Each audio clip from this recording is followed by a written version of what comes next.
A year after the revolution swept her from her throne, Marie Antoinette stood on trial for her life, accused of crimes against the French Republic and appalling sexual practices as well.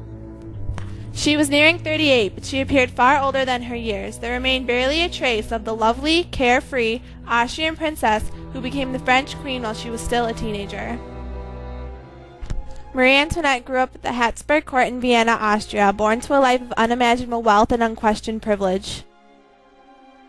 Marie Antoinette quickly learned that her duty was to Austria. The Empress Maria Theresa always behaved toward her daughter more like a head of state than an affectionate mother. The Empress used her daughters as pawns in a game of high-stakes diplomacy, building alliances by marrying them off to rulers of Europe.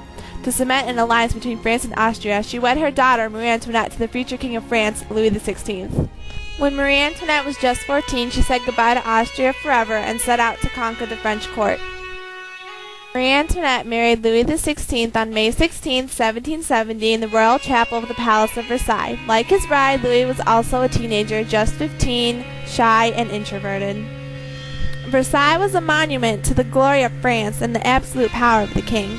Marie Antoinette was all at once thrust center stage, while the court, notorious for its endless stream of gossip and treacherous intrigues, took her measure.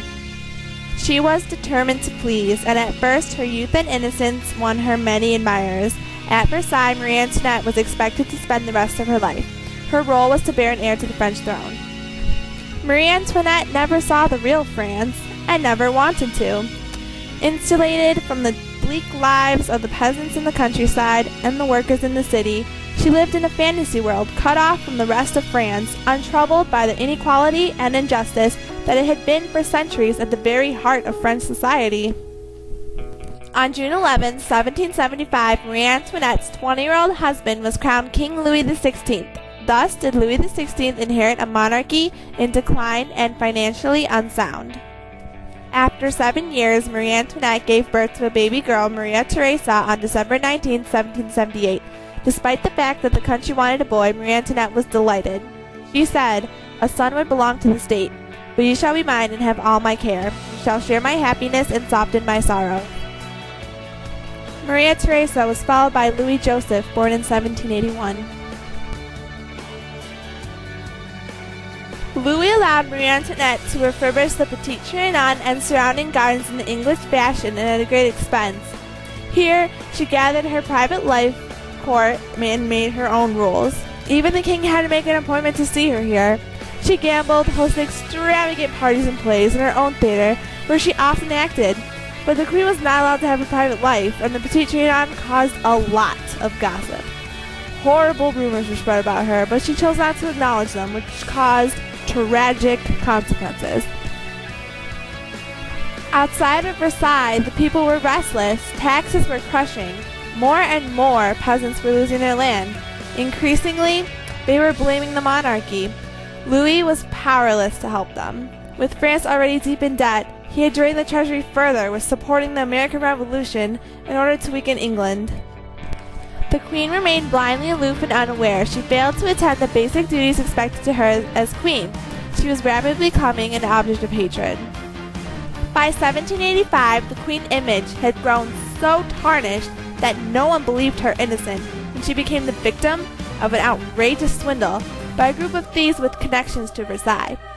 Although Marie Antoinette was not accused of stealing a 2,800-carat diamond necklace valued in modern currency at over $3 million, the public was prepared to believe that she might sneak around in the middle of the night and have clandestine meetings in order to obtain the most expensive necklace in Europe. This, the diamond necklace affair, was a turning point for Marie Antoinette. She was condemned forever and became the most hated woman in France. Finally, Marie Antoinette put her pride behind her. She fired her personal dressmaker, had all the gambling tables removed, and cut back on all personal expenses. Her triumph was when she forgot her own personal pleasures and devoted herself to politics with disastrous consequences. Marie Antoinette believed in the absolute power of the monarchy, and the more threatened she felt, the more entrenched her position became. Marie Antoinette was one of the first women politicians to attempt to mold public opinion through the propaganda available to herself. Portraits she commissioned. However, she was unable to sway public opinion in her favor. The authority of the king was crumbling. In 1789, with some of France's most powerful nobles agitating for reform, the king reluctantly convened the Estates General to approve new taxes. The Estates General was a form of parliament dating back to medieval time representing the three estates: the nobility, the clergy, and the common people. At the same time, the first Dauphin, Louis Joseph, died of tuberculosis of the spine on June 4th, a slow and painful death. The boy whose birth had been saluted by his father to his mother with these triumphant words, "Madame, you have fulfilled my wishes and those of France," was dead, a decayed old man covered in sores at the age of 7.5. Overwhelmed with grief following the death of her son, Marie Antoinette was devastated by the response of her subjects.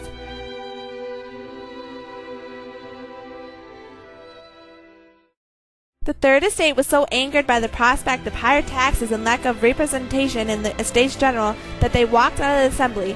The deputies to the Third Estate had declared themselves a national assembly. They were intent on providing a constitution for France and abolishing aristocratic privileges.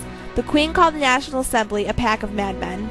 Peasants burned their noble chateaux, monasteries, and buildings which housed public records, seeking to destroy documents which contained records of their feudal obligations. This time was called the Great Fear.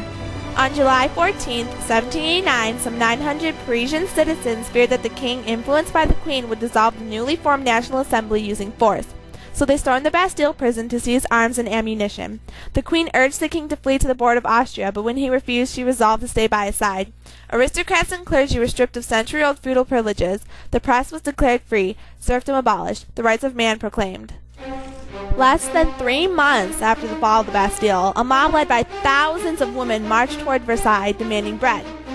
The king and queen were prisoners of the mob. That afternoon, the royal family were forced to leave Versailles. The royal family was taken to the Tuileries Palace in Paris, where they were placed under heavy guard. The queen committed herself to a desperate struggle against the revolution. She took secret counsel with ambassadors and advisors. She communicated with allies in other countries in secret code. For most of her life, Marie Antoinette had wasted her life in frivolous pursuits. Now, 34 years old, she contemplated her tragic destiny. There was only one hope for the queen and her family: escape. On June 20th, 1791, the royal family slipped into a carriage outside the palace. The king and queen traveled the only way they knew how, in a brand new carriage, a luxury vehicle. The escape was destined to fail, doomed by royal etiquette. They were recognized in Varennes, just 40 miles from the border of France and freedom. The attempted escape gave ammunition to the revolutionaries who wanted to abolish the monarchy. The king was seen as unsupportive of the new government. The queen was considered as a monster who thirsted for the blood of the people. Circulated in 1791, the sketch of Marie Antoinette as a harpy exposes her as the true evil behind the French throne. She is represented as a vicious demon threatening the revolution. On September 19, 1791, France was now a constitutional monarchy with the power of the king severely restricted. The attempted escape had given ammunition to the revolutionaries who wanted to abolish the monarchy.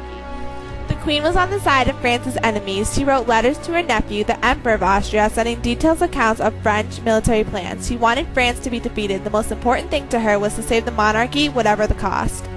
On June 20th, 1972, suspecting the king and queen were plotting with Austria to restore the monarchy, a mob invaded the Tuileries Palace, killing more than 1,000 guards and noblemen. On September 21st, 1792, the radicals dismantled the Constitution of 1791.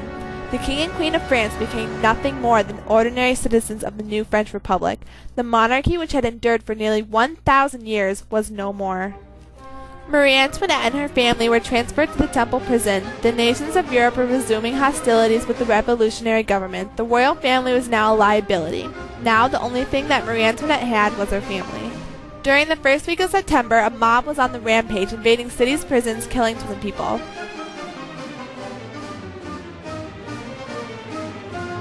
Three months later, the king was charged with treason and put on trial.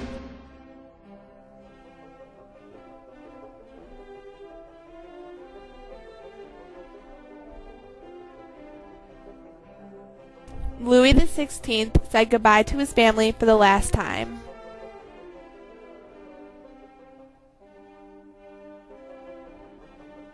On January 21st, 1793, Louis was led to the scaffold. "Be silent, drummers," he cried.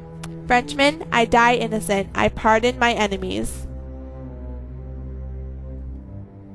5 months later, her son was taken from her and imprisoned in another part of the tower. On October 14, 1793, Marie Antoinette was put on trial for her life. The indictment was riddled with language that seemed to draw directly on the pamphlets and the popular press. Her intrigues with foreign powers was not the real issue. Her reputation was. Marie Antoinette and her sister-in-law were accused of molesting the Queen's son, but there was no substance to the charge. The only evidence, the testimony of the little boy, a terrified 8-year-old torn from the arms of his mother, threatened and abused by his jailers. Marie Antoinette sat in silence until her juror asked her why she did not respond to the charge. She said, "If I had made no reply, it is because nature refuses to answer such a charge brought against a mother. I appeal in this matter to all the other mothers present in the court." The trial went on for 2 days and a night.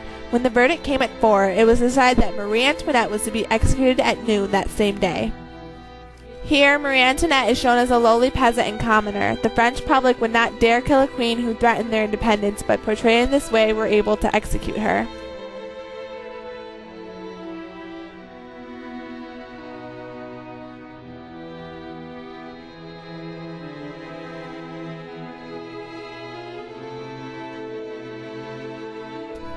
Marie Antoinette's last words were, "Monsieur, I ask your pardon. I did not do it on purpose," spoken after she had stepped on the executioner's foot.